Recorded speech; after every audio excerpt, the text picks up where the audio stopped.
കർഷക Sangham Kanhangad area committee പ്രതിഷേധ പ്രകടനവും പൊതുയോഗവും സംഘടിപ്പിച്ചു. കേന്ദ്ര ഗവൺമെന്റിന്റെ തുടർച്ചയായുള്ള രാസവള വിലവർദ്ധനവിലും പെട്രോൾ ഡീസൽ പാചകവാതക വിലവർദ്ധനവിലും പ്രതിഷേധിച്ചാണ് പ്രതിഷേധ പരിപാടി സംഘടിപ്പിച്ചത്.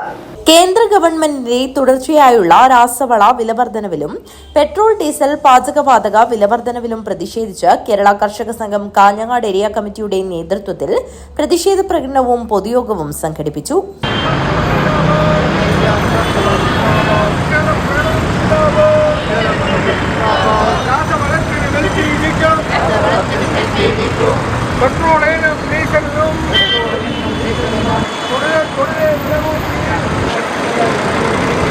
കോട്ടച്ചേരി ട്രാഫിക് സർക്കിളിൽ നിന്നും ആരംഭിച്ച പ്രതിഷേധ പ്രകടനം നഗരം ചുറ്റി ബസ് സ്റ്റാൻഡ് പരിസരത്ത് സമാപിച്ചു. പൊതുയോഗം കർഷക സംഘം കാസർഗോഡ് ജില്ലാ വൈസ് പ്രസിഡന്റ് മൂലക്കണ്ടം പ്രഭാകരൻ ഉദ്ഘാടനം ചെയ്തു.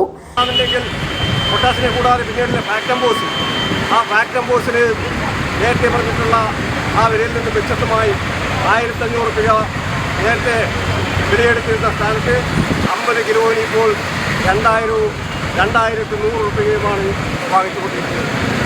അതുകൊണ്ട് തന്നെ ഇന്ത്യ രാജ്യത്തിനകത്ത് നെൽകൃഷി, ചോളം, ഗോതമ്പ് തുടങ്ങിയിട്ടുള്ള കാർഷിക വിളകൾ ചെയ്യാൻ വേണ്ടി കൃഷിക്കാർ തയ്യാറാവുന്നില്ല.